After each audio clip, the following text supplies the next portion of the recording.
ভারতে যে সকল আওয়ামী লীগ নেতৃবৃন্দ, বিশেষ করে শীর্ষ নেতৃত্ব রয়েছেন, তারা মাঝে মধ্যেই মিডিয়াতে এসে যখন কোনো কথা বলছেন, অমনি সেই কথাগুলো ভাইরাল হয়ে যাচ্ছে।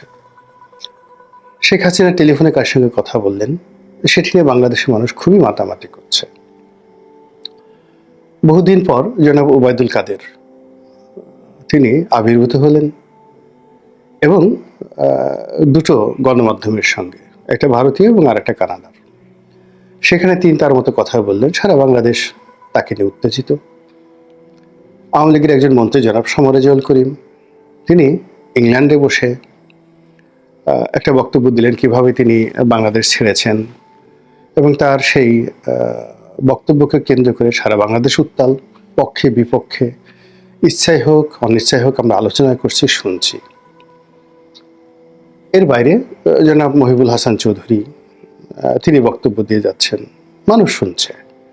এবং সর্বশেষ সেটা হলো জনাব আসাদুজ্জামান খান কামাল, সাবেক স্বরাষ্ট্রমন্ত্রী। তো কামাল সাহেব একটি সাক্ষাৎকার দিয়েছেন একজন সাংবাদিককে, ভারতীয় সাংবাদিক। এটিকে অনেকটা পডকাস্ট, মানে ওনার কোনো ভিডিও ফুটেজ ছিল না, উনি অডিও ফুটেজে কথা বলছেন, ভয়েসে কথা বলেছেন।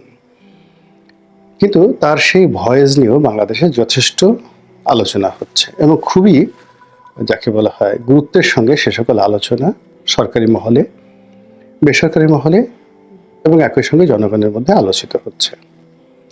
জনাব আসাদুজ্জামান খান কামাল সাবেক প্রধানমন্ত্রী শেখ হাসিনার খুবই ঘনিষ্ঠ, বিশ্বস্ত এবং বাংলাদেশের ইতিহাসে সবচেয়ে দীর্ঘ সময় স্বরাষ্ট্র মন্ত্রণালয়ের দায়িত্বে নিয়োজিত একজন ব্যক্তি।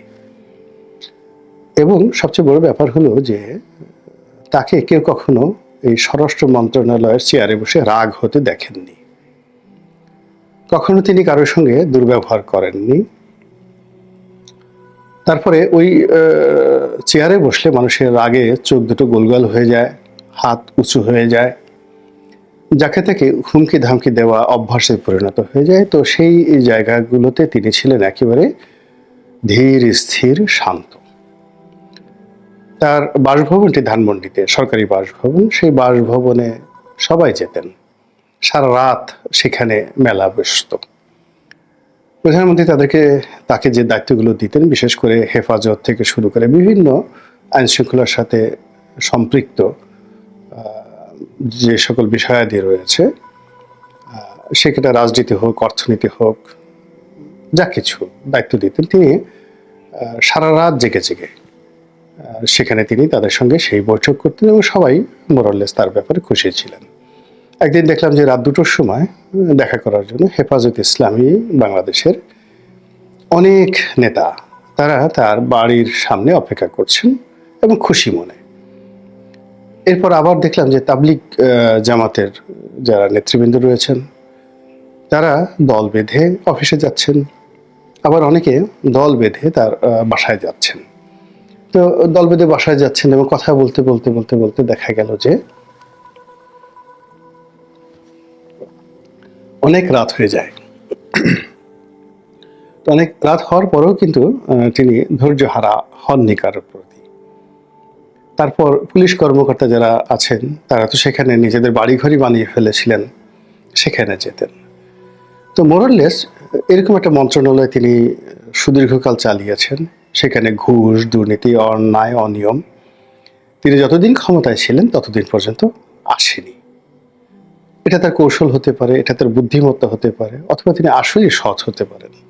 কিন্তু তিনি চলে যাওয়ার পর তার বিরুদ্ধে অনেকগুলো বদনাম মার্কেটে আছে, এটা অস্বীকার করার উপায় নেই। তিনি কারওয়ান বাজার থেকে চাঁদা গ্রহণ করেছেন, পুলিশের নিয়োগ বদলিতে তিনি টাকা নিয়েছেন, তার একটা সিন্ডিকেট ছিল এবং তার একজন এপিএ ছিলেন যার কারওয়ান বাজার একটা অফিস ছিল, সেখানে বসে তিনি এরকম লেনদেন করতেন। এই সকল ক্ষমতা থেকে চলে যাওয়ার পর তা আমাদের দেশের একটা চরিত্র হলো যে মানুষ যখন ক্ষমতাধর থাকে তখন তাকে দেবতার মতো শ্রদ্ধা করে, আর ক্ষমতা থেকে চলে যাওয়ার পর তাকে লোকজন যে যেভাবে পারে অপদস্থ করে, অপমান করে এবং তার বিরুদ্ধে বদনাম রটনা করে। এখন জনাব আসাদুজ্জামান খান কামাল তিনি অসংখ্য মামলার আসামি শেখ হাসিনা, ওবায়দুল কাদের এবং জনাব কামাল, এই তিনজনের প্রতি জুলাই আগস্ট বিপ্লবের যারা অধিকর্তা তাদের নিদারুণ ক্রোধ রয়েছে, ক্ষোভ রয়েছে। ফলে কি হলো, জনাব কামাল তিনি যত সুকৌশলে তিনি তার মন্ত্রণালয় চালিয়েছেন, তার চেয়েও কৌশল অবলম্বন করে তিনি যেভাবে নিরাপদে ভারতে চলে যেতে পেরেছেন, এটা অন্যান্য স্বরাষ্ট্রমন্ত্রীর জন্য একটা যাকে বলা ব্যতিক্রম ধর্মী উদাহরণ। যারা অতীতে ছিলেন তারা যদি মরে গিয়ে থাকেন, তারা সেখানে গিয়ে জনাব কামাল সাহেবের এই কৌশলকে স্মরণ করতে পারেন। এর কারণ হলো বাংলাদেশে যারা স্বরাষ্ট্রমন্ত্রী হয়েছেন প্রায় সবাই জেলে গেছেন, সবার জীবনই অভিশপ্ত হয়ে পড়েছে, সবাই মার খেয়েছেন।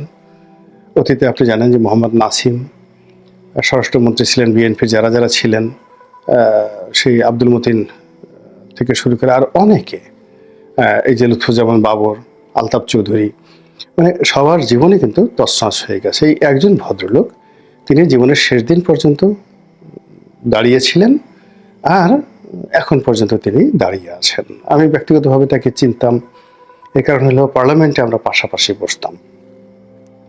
আমার সিটের ঠিক এক সিট আগে তিনি বসতেন। তো আমাদের সঙ্গে কথা হতো, ভাব বিনিময় হতো। তিনি আগের থেকে ধীর স্থির এবং মানুষকে সম্মান করা ওই সময়টাতে তার একটা অভ্যাসে পরিণত হয়েছিল। আমরা বয়সে নবীন ছিলাম, দুরন্ত ছিলাম, আর দলের মধ্যে যেহেতু একটা গ্রহণযোগ্যতা ছিল, এই কারণে আমাদের খুব স্পিরিট ছিল।